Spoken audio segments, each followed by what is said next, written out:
Арыбаңыздар урматтуу менин каналымда көрүүчүлөрүм, сиздерди каналдан көргөнгө абдан кубанычтамын. Жолдон видео тартууга кайра мындай аргас болуп атам. Сиздер менен Искендер Шашеев, саясаттануучу жана экономист. Биздин мамлекетибиз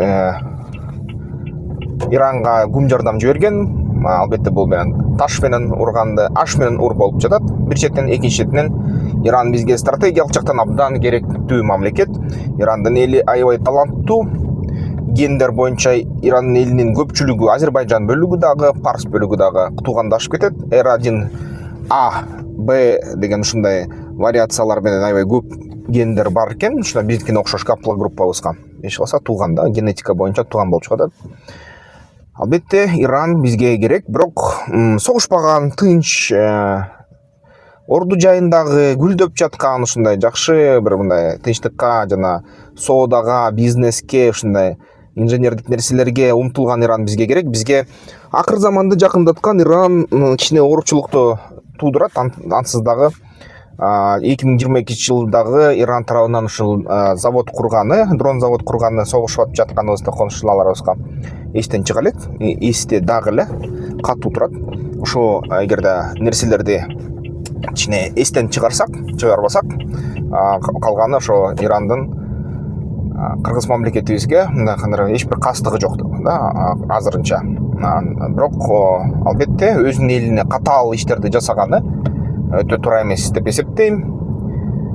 Эл өзү эгерде өлкө үчүн, мамлекет үчүн жанын бергенге даяр болсо, сөз жок, баатырдык, таазим дал ушундай болуш керек. Бирок ошо эгерде жашы жеткен, куралды колго кармаган жаш балдар, кыздар мекенимди коргойм деп, жанымды берем десе, бул чоң жетишкендик, бул баатыр эл, мындай элди эч ким жеңе албайт. Бирок эгерде чынын айтканда өлөм дегендер согуш майданда өлөт. Ошон үчүн жок, мекен үчүн мен жеңем, мекен үчүн мен аман калам жана ар бир элибиздеги мүчөбүздү, ар бир адамды аман калтырам дегендер мен үчүн артыгыраак угулат. Анткени дал ошондой настрой болуш керек согушта.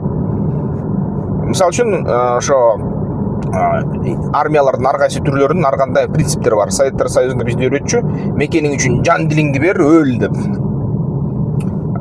Мисалы үчүн мындай кээ бир мамлекеттерде, жеңип жаткан мамлекеттерде, аякта мисалы үчүн ошол силерге жакпаган мамлекеттер, батыш мамлекеттер, алакта армияда принцип такыр башкача.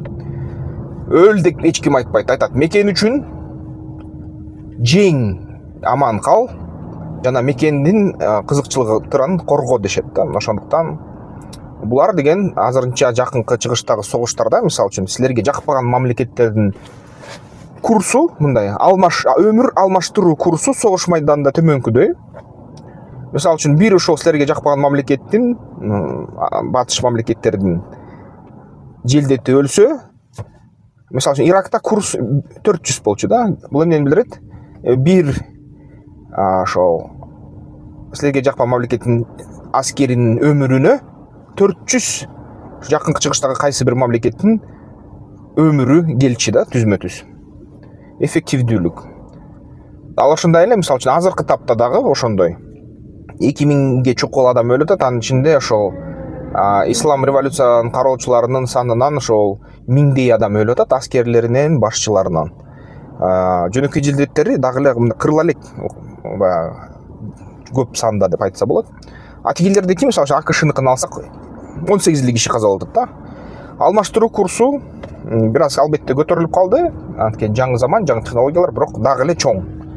Айырма ошол АКШнын аскерлеринин өлгөн санынан, ошол эле Ирандын аскерлеринин өлгөн санынан карасак өтө чоң. Бул эмнени билдирет? Авиация, жаңы технология, космос, экономика, логистика ушул нерсе жеңип жатат. Азыркы согушта мурункуда америкалык аскерлер жерге түшүп барып, жөө барып басып ал дегенден коркушат. Бир гана авиацияны колдонушат, дрондорду колдонушат, ошону менен өз адамдарынын өмүрлөрүн сактап жатышат. Дагы бир пилоту үчүн бир нече самолет өрттөдү. Анткени алар үчүн темир тарсак кымбат эмес, алар үчүн пилоттор кымбат. Анткени эгерде ошол пилотту таштап койсо, ирандыктар өзүнүн балдарын алдыга электростанцияны курчаганга буйрук бергендей. Анда эмкиде пилоттор силер мени согуш майданында таштап кетет экенсиңер деп эч ким задание аткарбай коет.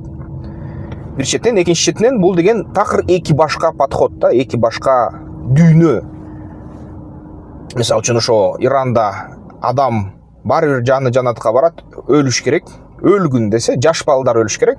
Жаш балдар түз жаннатка барат деп туруп, жаш балдар өлсүн деп, мисалы үчүн Саддам Хусейн менен согушуп атканда Ирак менен Иран балдарды аскерге чакыргандагы 15 миңдей, 11 миңдей баланы согуш майданына жиберген, алар баары кырылган. Мойнуна жаннаттын ачкычы деп туруп пластиктен жасалган ачкычты илип коюшкан да. Ошентип жаш балдар, өспүрүмдөр миналардын, талалардан миналарды тазалаш үчүн колдонулган, көптөр өлгөн. Тиги башка дүйнө кээ бир комментаторлорго жакпаган. Бир аскери үчүн бирөө мисалы үчүн жараны адилеттүү түрдө эмес деп башка бир мамлекеттин барымтасына өтүп кетсе, ошол мамлекетти толук кырганга даяр да, бир жаран үчүн. Эки башка дүйнө да.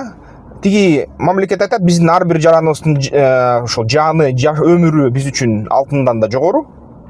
А бул мамлекет айтат, биздин бийликти сакталышы үчүн, биздин бийлик сакталышы үчүн, биздин ошол режим сакталышы үчүн биз деген бүт элди курмандыкка бергенге даярбыз дейт да. Эл өлсүн, биз калалы.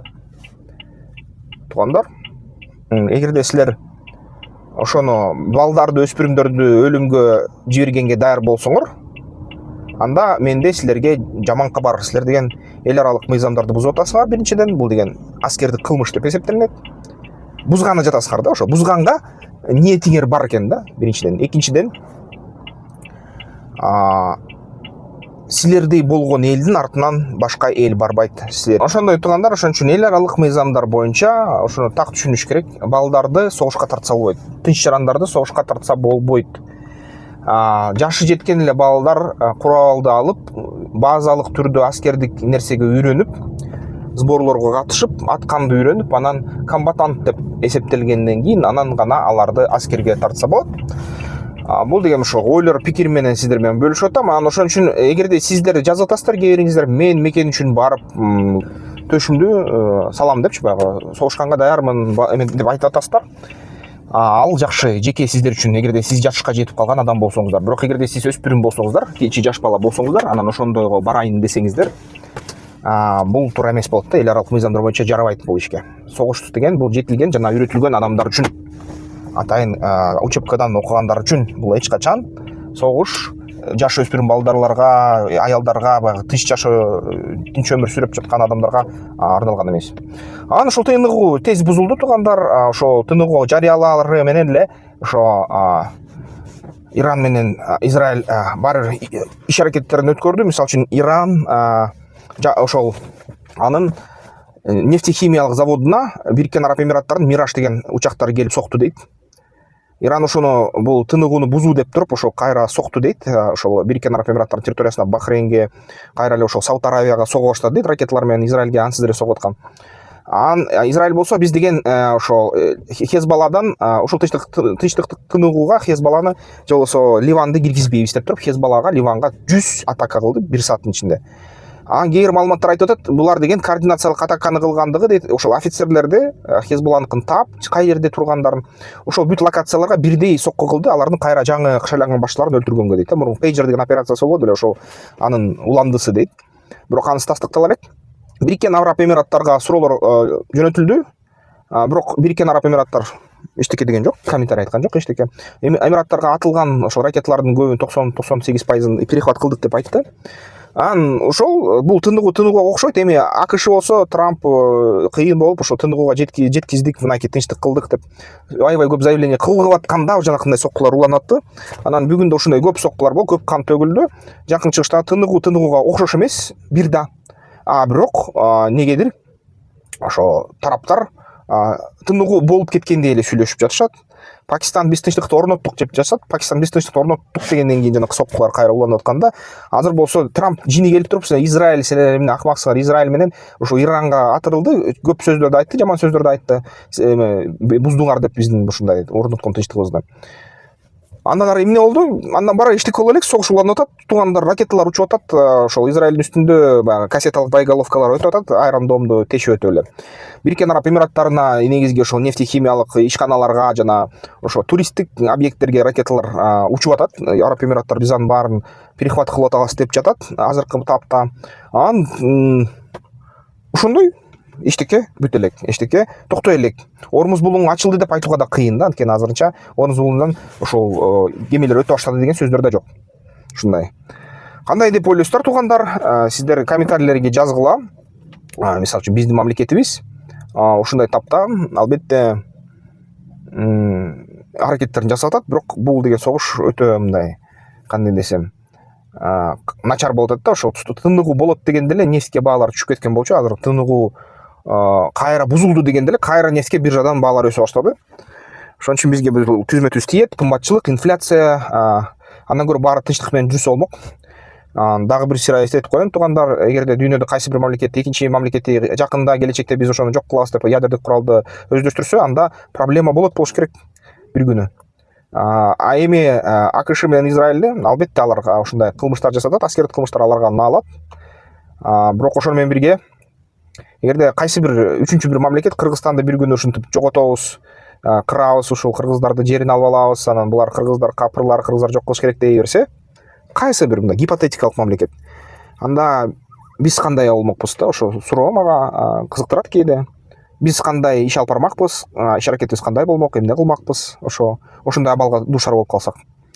Унутпагыла, кээ бир мамлекеттер чын эле жок дегенде 3 мамлекет чын эле кыргыз мамлекетинин жергесин өзүнө басып алууга ой пикирлери бар. Мисалы үчүн эски карталарын жарыялайт, ошо мурун Кыргызстан биздики болчу деп. Мурун ушундай бир чоң мамлекет түздү элек, ал мамлекеттен Кыргызстан качып кетти, ошон үчүн биз Кыргызстанды кайра ошо Казакстан башка өлкөлөрдө кайтарабыз, артка куйбуз, кайра бир мамлекетке деген мамлекеттер да бар. Иши кылса ушундай ар кандай тобокелдиктер баары бир келечекке, эмкичекте бар да. Бирок тынчтык эле болсун, биздин мамлекетибизге коопсуздугубуз жогорку деңгээлде болсун. Сиздер менен Искендер Шашев, экономист жана саясаттануучу болду. Эмки видеолордон көрүшкөнчө.